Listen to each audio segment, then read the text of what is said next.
Mes amis, les vœux d'un curé ne sont pas un exercice traditionnel dans une paroisse, ni même sans doute un exercice attendu.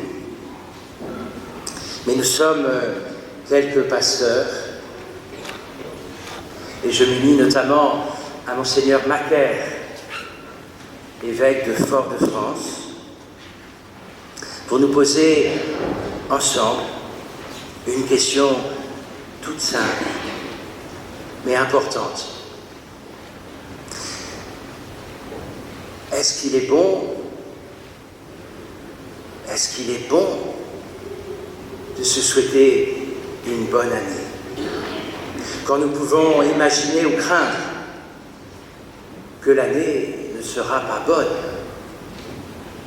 quand bien même nous soyons amoureux ou que la vie nous sourit?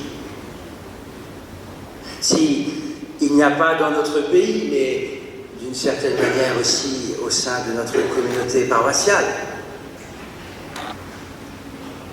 davantage de bienveillance entre nous, de respect des interdits fondamentaux, mais aussi bien sûr d'une louange sincère à notre Seigneur. Qui peut passer une bonne année quand il se sent menacé par la méchanceté même de quelques-uns? Qui peut passer une bonne année quand son propre ami se fait piétiner le cœur et que personne ne bouge ou ne prend sa défense? La violence n'est pas seulement dans nos ronds-points ou sur les Champs-Élysées. Elle est aussi parfois à nos sorties de messe ou sur nos téléphones.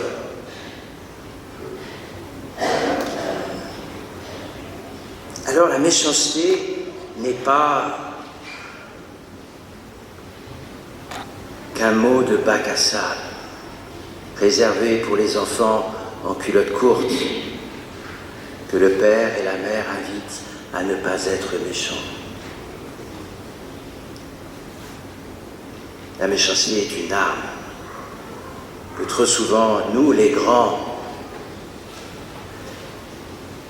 nous prenons usage.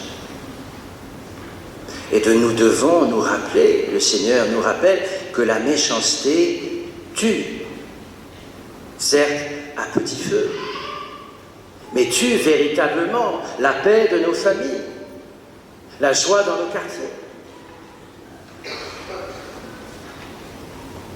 Comment le Seigneur peut rendre bonne notre vie sur la terre, en nous bénissant, en nous guidant, si à nos fautes nous ajoutons un sentiment d'impunité générale. Alors, oui, mes amis,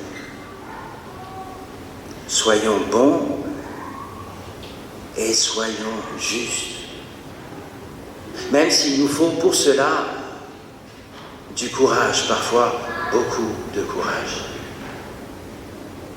Alors voilà que nous avons entendu dans l'Évangile la véritable bonne nouvelle de cette année. Une femme du prénom de Marie qui va prendre sur ses épaules la peine des invités de la noce et qui va oser prendre la parole pour que soit entendu de Jésus lui-même.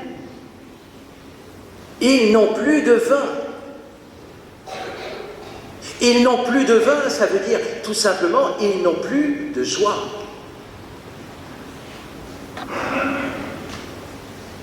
Je veux vous dire combien, dans ma vie de prêtre, et particulièrement ici à Bois d'Arcy, je suis touché par ces hommes, par ces femmes, parfois même par ces enfants qui entrent dans cette Église pour dire et demander à Jésus leur doléance, pour que la joie, la paix de leur famille reviennent et qu'ils osent prier sincèrement jusqu'à ce Jésus entende leur demande, qu'ils soient bénis. Mais rappelons-nous quand même que la Vierge Marie n'est pas seulement une femme, elle est la figure de l'Église.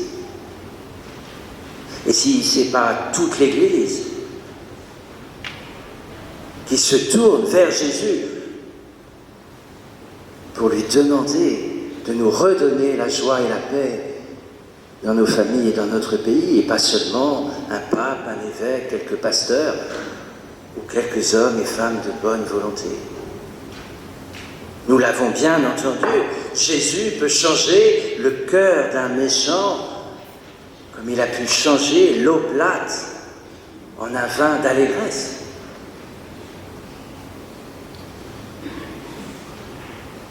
Aussi, dans cette année qui s'ouvre, je veux saluer tous ceux qui exercent avec bienveillance leurs responsabilités sur notre paroisse. Et tout spécialement cette année, je veux remercier, bénir notre équipe pastorale. Je veux les nommer Priscilla Pinchot et Nadine Mirochnikov. Soyez bénis. Oui, soyez bénis de prendre à bras le corps les joies et les peines de notre paroisse, afin qu'avec toutes nos équipes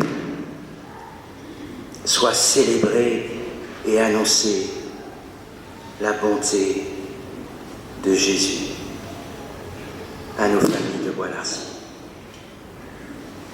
Alors oui, mes amis, soyons justes et bons. Et maintenant que chacun de nous, que chacune de nos familles reçoivent le bénéfice que le Seigneur voudra vous donner de ce sacrifice, le sacrifice de Jésus que nous allons célébrer maintenant.